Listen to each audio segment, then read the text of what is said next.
Hey there, YouTubers. Right, so Newegg has pricing and pre-orders for Intel 13th Gen CPUs and Z790 motherboards. So let's go ahead and take a look at some of this stuff. I've sorted this by lowest price. The cheapest Z790 motherboard out there is this ASRock Z790M PG Lightning.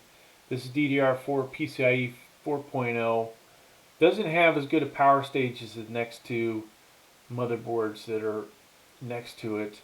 Now, if you want full size and you want PCIe 5.0, this ASRock Z790 PG Lightning would be your choice there for $199. If, however, you would like DDR5, PCIe 5.0, and the better power stages, this ASRock here at $209 is potentially your best bet. Of course, if you want a spiffier looking version, then you lose some of that, right? So aesthetics will cost you. But I'm not a big fan of ASRock. I don't know that I could personally recommend any of these. Now, cheapest ITX motherboard right here. I usually like to get at least one ITX motherboard on the channel. I don't know that I will be getting this one, but at least right now, $229 is the cheapest there. Now, if we finally get out of ASRock, I have the Z690 version of this. Not that impressed with the quality of it. And this is one of those motherboards that does not have a built-in I/O shield, so that's a separate thing. But it's not that bad, right? Decent quality motherboard. Once again, though, don't know that I would recommend it. The price point where I do feel like I would recommend this stuff is right here at the $289 range. And you're talking here the Asus TUF Gaming Z790 Plus Wi-Fi. This is DDR4, but a really good quality motherboard from my experience with the Asus TUF line. And I think for the most part, you guys that buy this will be happy with it. Now, it does have PCIe 5.0, DDR4, pretty good power stages in this, good solid heat sinks. It looks pretty good for what it is. Also like this Gigabyte here. This one's DDR5 PCIe 5.0. Personally, I would probably get this one over that Asus TUF, but I just kind of like the way this one looks, to be honest with you.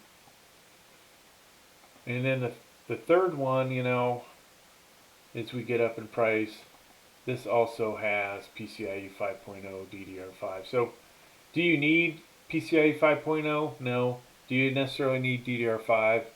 I haven't really noticed that much of a difference, and obviously it costs a lot more money, right? So, I'm not a big fan of Asus Prime, but this is more of a premium one, right? Doesn't look as cheap. Definitely, better quality version of it.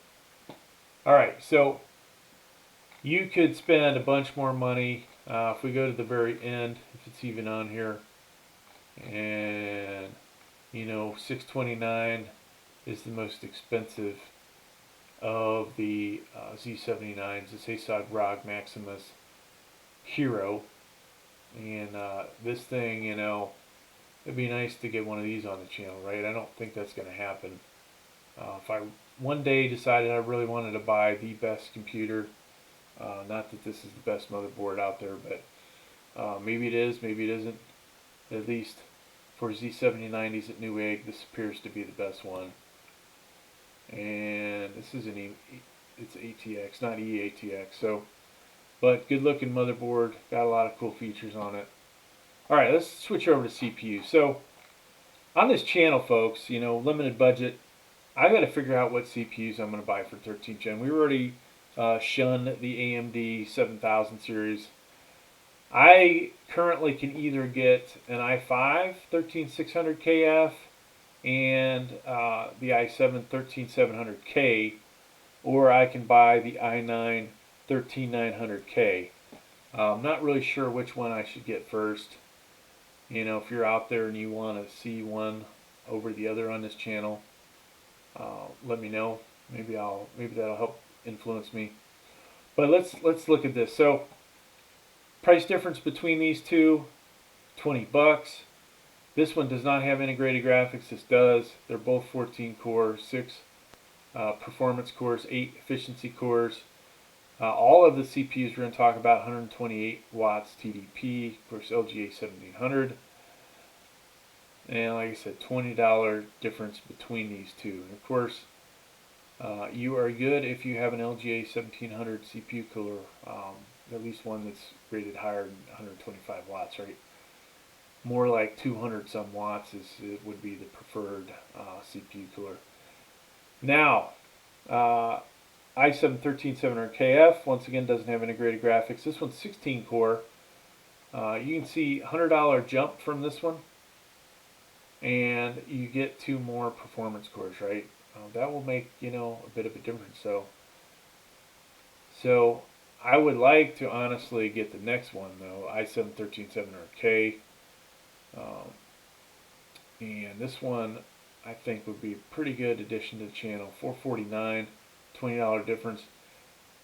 Now to go from here to the i9, folks, it is a big jump. 24 cores, but you're talking $659.99. Now they're currently out of stock on the i9 13900KF. I would love to see how this one is gaming without a graphics card, right? Just using the integrated graphics. Of course, we do some benchmarks when we actually get a hold of one of these. But yeah, $659. This one will be $629, so $30 difference. And that appears to be what the pricing is, at least till Christmas time, when potentially prices will, I believe, drop.